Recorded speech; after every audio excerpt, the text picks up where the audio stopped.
London I থেকে ভিডিওটি তোলা হয়েছে।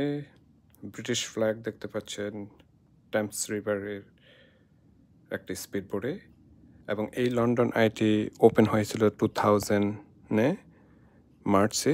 খুবই panoramic views of London including Big Ben, House of Parliament, Saint Paul's Cathedral দেখা যায়। এটি সাধারণত 30 মিনিট অ্যাটলিস্ট প্রতিটা রোটেশনে আপনার সময় নেবে দেখতে।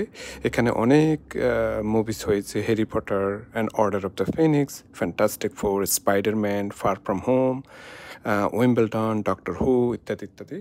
Thank you.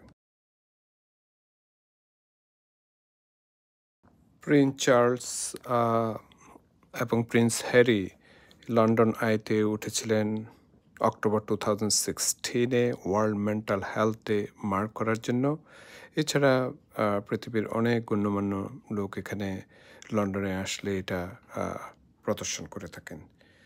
তো এখানে যখন উপরে উঠবেন, আপনি যে প্যানোরামিক ভিউ যে দেখতে পাবেন সেটি অকল্পনীয়, খুবই মেসমারাইজিং এক্সপিরিয়েন্স, এবং আপনার খুবই ভালো লাগবে।